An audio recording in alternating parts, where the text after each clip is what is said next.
Bob Metcalfe and George Gilder up. I don't think either of them need much of an introduction, but the title of this, I'm going to call it a fireside chat, is The State of the Ether. And that's a hat tip to Bob Metcalfe and his pioneering work in the formation of the internet. So, George, I'll turn it over to you and Bob, and they'll talk for about 20 minutes, and then we'll take a break, and then we'll have Kai-Fu Lee, and then take a break, and then Carver Mead will close us out. So go ahead, gentlemen. Well,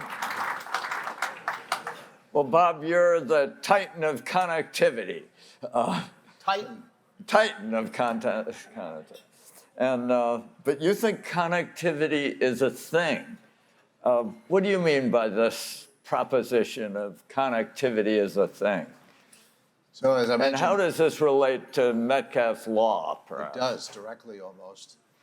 I mentioned earlier that the internet is 52 years and 12 days old. And so we're now connecting about 5 billion people. Now that means 2.6 billion people aren't connected yet, but we're working on them rapidly. And my theory is that we've been overwhelmed by connectivity. We just have, it's a good thing, but we have so much of it, we're still learning how to deal with it. Yeah.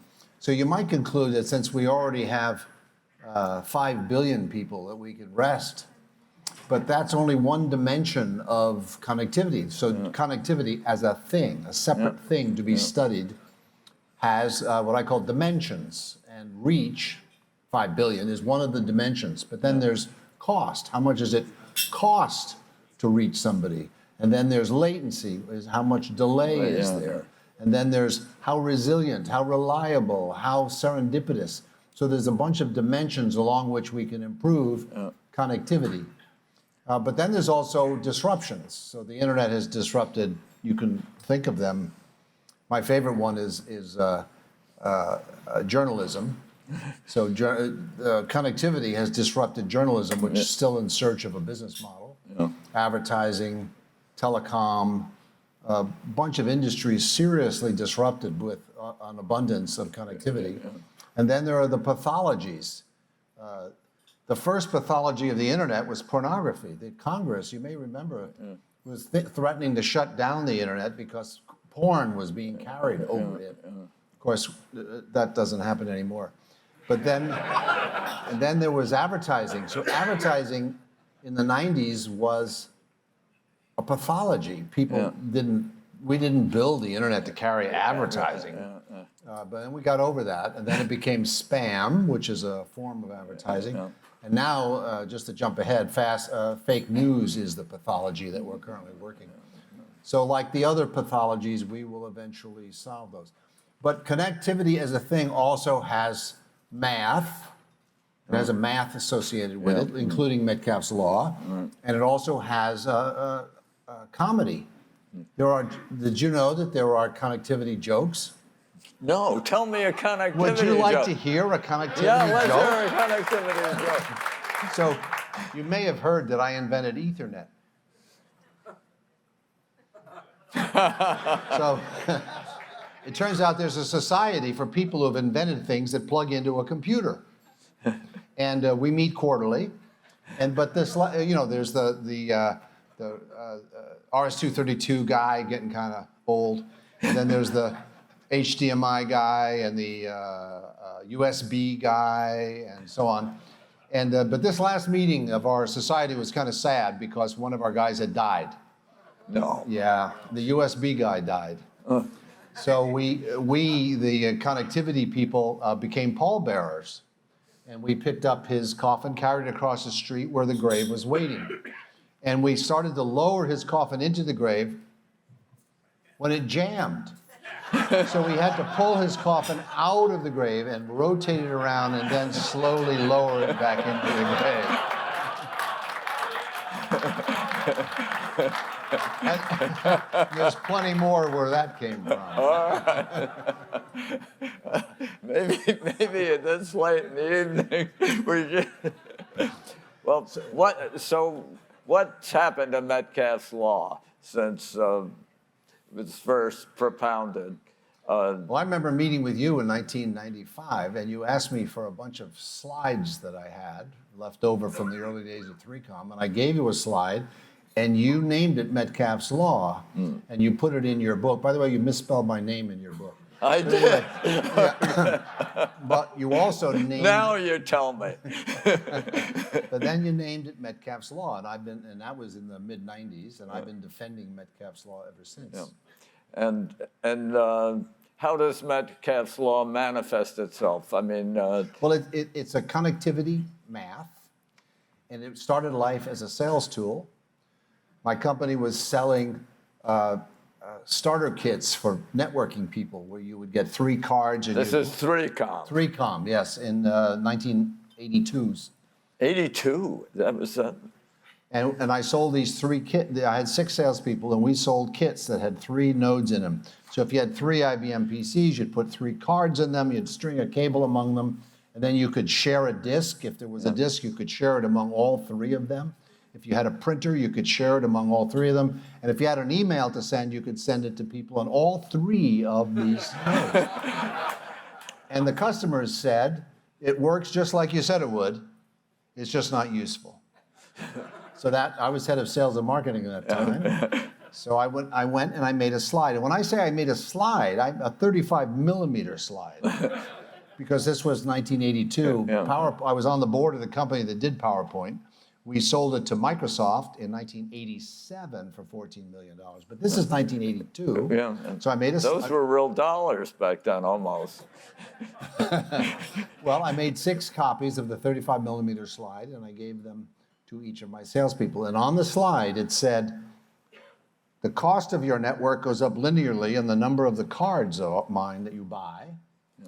But the value of the network, that is the number of possible connections that you could make, goes up as the square of the number of nodes that you buy. So there's this point out here called the critical mass point. And so the reason that your networks are not useful is because they are too small. Right. And what is the remedy for that? Buy more of our products. And the fact is, they believed us, and they bought the kits, expanded the kits, and we went public shortly thereafter. All right. Yeah. So that's Metcalfes Law. Okay, but it's been vindicated by, what's the way to judge its impact today? I mean, you mentioned Facebook before. What did you find out about the correlation between the number of Facebook nodes or whatever and the revenues of Facebook, or? Well, for years and years and years, I used to just wave my hands and say, this is a vision thing. Yeah. And it's good to make networks, and it's good. It's exponential. And it's n squared. No, it's not exponential, it's quadratic. It's quadratic. Yes, so keep that in mind. And then recently, a few years ago, I wrote a paper looking at the first 10 years of Facebook, and was able to fit Metcalfes Law using monthly average users as the a measure of number of attachments, and using revenue as a surrogate for value, and lo and behold, it fits it perfectly. Yeah, all right. That is that the revenue was growing as the first 10 years, growing as the square. And you probably could do it with Amazon and with Google and other companies, right? Oddly, it's been done with all of the Facebook-like sites in China. So there's 4 professors in China who like my law, and they write these. I can't read the papers, but they're. All right, tell us about geothermal. Oh. So I'm a professor at the University of Texas, and my beat is innovation. And a couple of years ago, one of our a lawyer who worked at the university came to me with a proposition. She said she had $1 million, and she needed me to be the principal investigator of a new project, which is creating startups and partnering them with the oil and gas industry to solve energy once and for all with geothermal energy. So for the last 2 years, my special focus in innovation has been on promoting geothermal energy as a solution to energy. And why is it a solution to energy? The Earth 99% of the Earth is over 1,000 degrees Celsius. It is a hot planet. And so if you drill down, you don't have to go far. Yeah. It's about 25 degrees Celsius per kilometer. So go down 3 or 4 or 5 or maybe 10 kilometers. Yeah. You get all this heat. You bring the heat to the surface and you convert it. You either use the heat or you convert it to electricity. So it's an infinite supply of heat of billions of years. Yeah. And it's it's base load, 24 by 7. And there are no emissions, so it's the way to go. It's competitive. My view, which is not popular in the world, but my view is that all kinds of business plans are distorted by the perverse idea that carbon emissions are pollution and that there's some critical flaw with using petroleum and coal and all these sources. So unless geothermal can actually compete with these other systems that we already have, I think it doesn't actually contribute much to the world, although it will contribute to favorable headlines in the New York Times and editorials and acclaim for you probably. Yeah, but all that stuff is above my pay grade. Okay. I would like to deliver energy at 1 penny per kilowatt hour, Can you? 24 by 7, by harvesting heat from the Earth. And that can be done. That can be done. The hard part, the reason it's going to take this decade that we're in is we have to get the cost down. It's too expensive now. There are some proposals out at 3, 4, 5 cents per kilowatt hour, so we're within spitting distance of this goal of 1. It's not clear you have to get to 1 to have You don't have to get to 1. I mean, if geothermal can, it can be anywhere. Can you have a geothermal plant anywhere in the? Well, that's the goal. It's too expensive to drill anywhere. So our goal is geothermal anywhere, which means you have to be able to drill cheaply. So that's the principal technological challenge, is developing ways and what I call well architectures to get the cost down. Yeah. But but it uses very little of the precious, scarce resource of the surface of the Earth. You can put a well in and bury the turbine, and then you can build houses on top of it. So it's not like windmills and solar panels that stretch across the landscape and pollute the So soil. it doesn't need batteries. and It's kill 24 by birds 7. and- It doesn't kill birds, as far as I know. Geothermal plants will not kill birds, all right. That sounds like the headline. Don't kill birds. Yeah. No, but so the genius of her name is Jamie Beard, and the genius of her strategy was, which she sold to the Department of Energy, and they gave us money to do this. Yeah. Excuse me. And the strategy was using startups and partnering them with the oil and gas industry. You know, the hippies who've been running the geothermal space for years and years hate the oil and gas people. Yeah. And that's counterproductive, because we need the scale and the technologies and the people and the rigs and everything that the oil industry has. I really hadn't thought of that as a facet of geothermal. That's a high entropy point. We That's we in Texas, we all know how to drill. All right. Well, that's good. Yep. Good. So I have in my gaming AI book that you got out there, I compared the connectome of the internet with the connectome of the one of a human brain. And it turns out that the connectome of the human brain, as this MIT professor Sung, I believe is the way you pronounce his name, it takes about 2 zettabytes or so to map. And similarly, the entire global internet takes about 2 zettabytes, 10 to the 21, to map. And I conclude from this that this is a principle of decentralization, that a single human brain, which functions on 12 to 14 watts, is comparable in density, connectivity, and capability, presumably, in some dimensions, to the entire global internet. And so to the degree that your nodes serve individual human brains, they will fuel a more Metcalfes Law quadratic explosion of value. But to the extent that if you try to automate the whole internet, I mean, if they aren't really connecting humans, they're connecting other machines, you eliminate the entropy and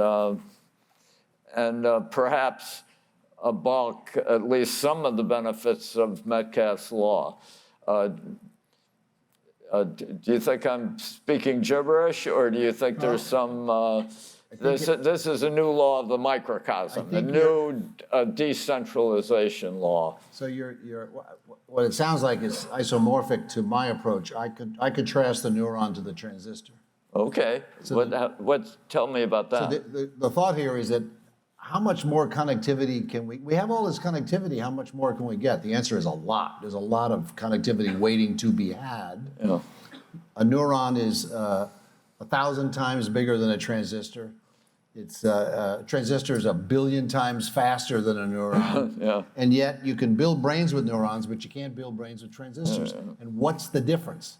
The difference is the connectivity. The neurons have 1,000 or 100,000 connections per neuron, whereas transistors have what, 1 or 2 or 3 connections. So that explains the difference. Yeah. And so we don't know enough about connectivity to solve that problem. That's how we get to AGI, is that knowing enough about connectivity to get transistors able to match neurons. Yeah. Well, that's a fascinating insight. Thank you. That's and that's a new Metcalfes Law for us to. Oh no, not another one. You're going to be a lawyer before you retire. It's on my list of possibilities. Is it fun being a lawyer? I doubt it. Maybe a lot of people like it. We got a lot of them. So we going to get any questions? Is there questions. time for questions? Yeah, that's a good.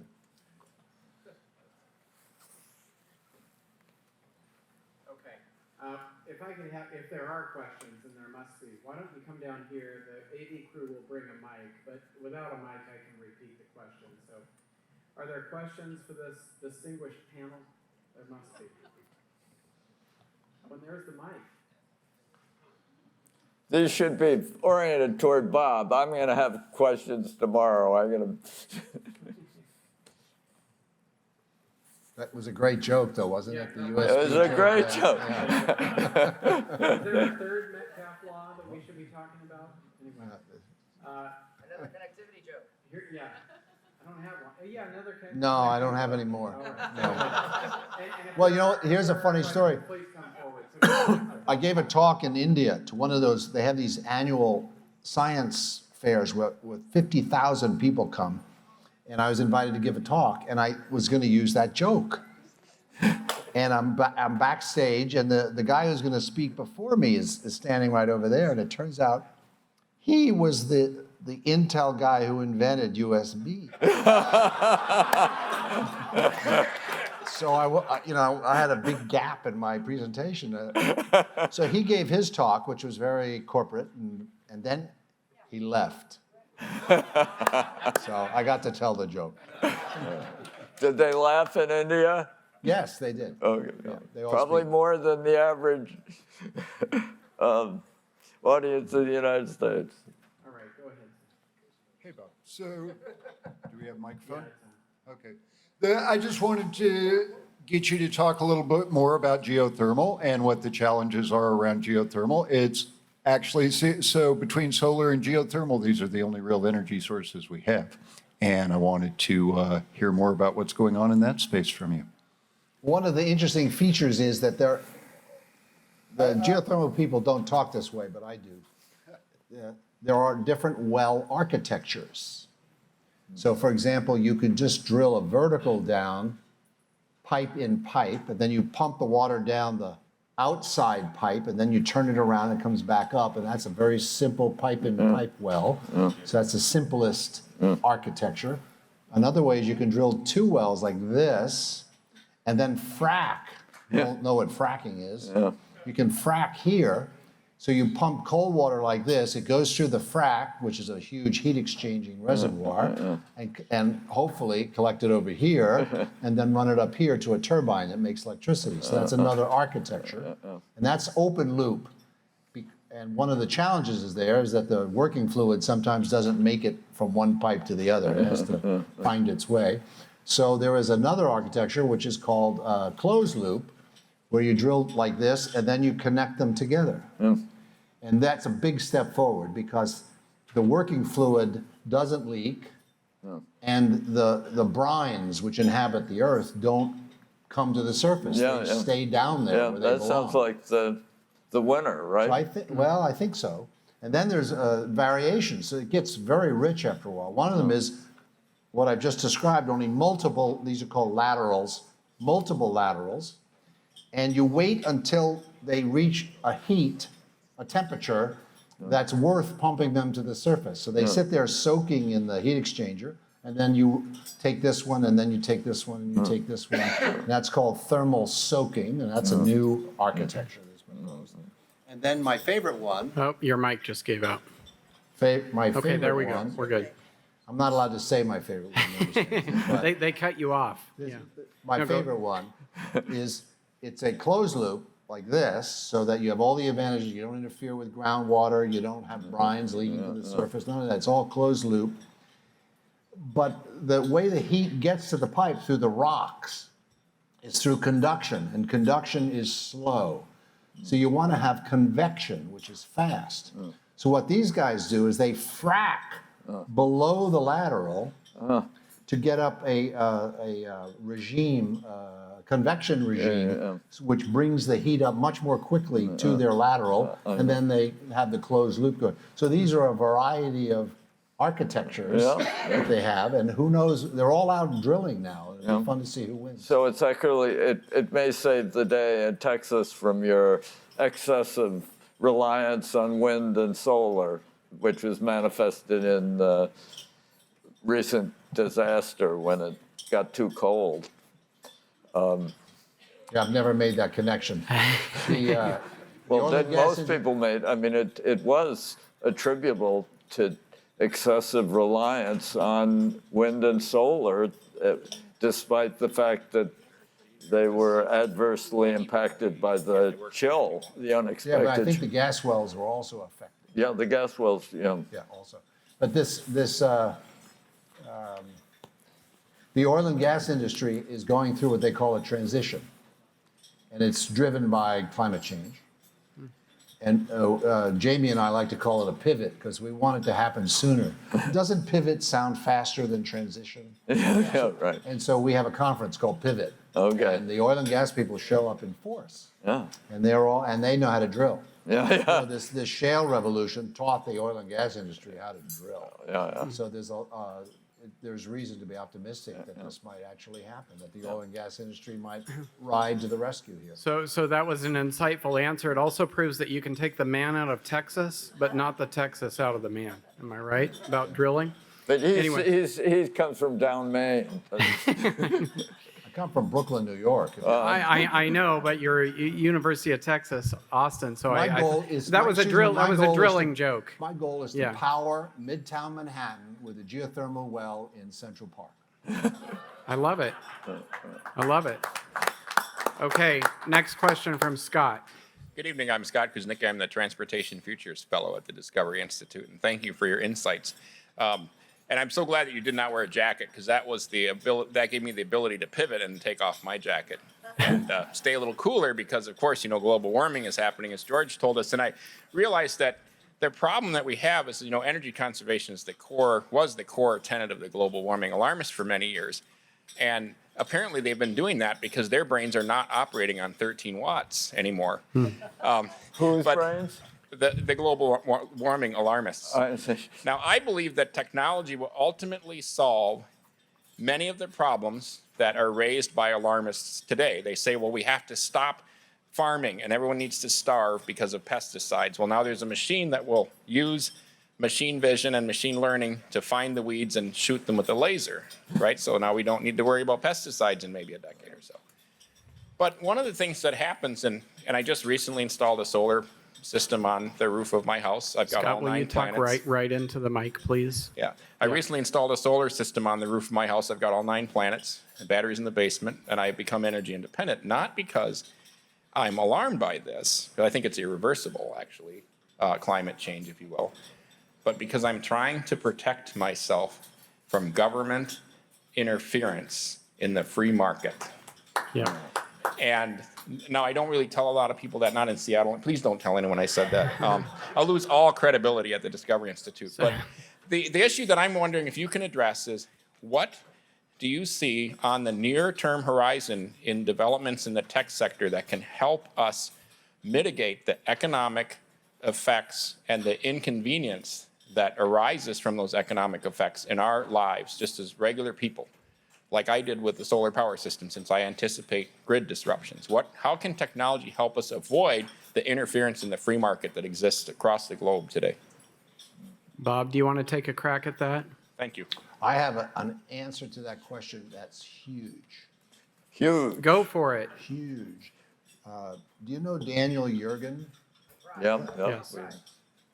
So Daniel Yergin is a fabulous guy, and I've known him for a very long time, and he's an oil and gas guy. And I invited him to come speak at Pivot, which is Yeah. not his thing. And I got to know him even better. So you've heard of externalities, and there's a lot of complaining about the externalities of oil and gas, and they want to tax carbon as a result. Here's the big idea. Geothermal energy's externality is peace. Because if you have geothermal energy and you can drill anywhere, you don't need pipelines, you don't need tankers, you don't need all those things that we fight over all the time. If you need energy, you just drop a well in and get it. So you see what I mean? The externality of geothermal energy is peace. That's a big answer to that question. That is a big answer. We have time for one more question. Go ahead. No? Well, the blabbermouth is back, but there's nobody else. Anyway, okay, I just wanted to add, you kind of answered part of my question, but basically, since I consider, the huge solar farms like deep fryers and the windmills, bird blenders, you've been working on this quite a while, right? Couple of years. Just a couple of years. Well, I would think since Texas, for instance, has more solar and wind machines than any other state in the country, and obviously they have a serious investment in oil and gas. My answer is, aren't they? Why aren't they embracing this wholeheartedly as a much smarter solution to the whole global warming and wind and the problems with wind and solar, with doing the harm to the environment that they're doing in birds, et cetera? Thank you. Well, it's a Go ahead. classic innovation situation. And we had the same thing with the internet, and now we're having it with geothermal. In the early days, people say, it's 18 cents per kilowatt hour, whereas oil and gas is only 3 cents per kilowatt hour. I'm not going to do that. That's a stupid idea. And what we're saying is that we're going to spend this decade leveraging the technologies that have already been developed by the oil and gas industry and perfecting them. So we're aiming for a penny a kilowatt hour. So you see, it's an innovation situation, which is you're projecting something that's uncertain, and it's reasonable for people to doubt that you can do it, and that's their objection. So the objection to geothermal is it's too expensive. So come back when you can drill cheaply. And you can drill cheaply because if you can tap the capabilities of the oil and gas industry. It appears to me that's the way it's going. Okay, But if I said that out loud twice, that would be hype. okay. And as you know, in the innovation process, you hype things, and I'm not. But I'm you not- wouldn't do that. Oh, He doesn't do that. no, I wouldn't think of hyping. No. Well, Why don't, thank, yeah, why don't you join me in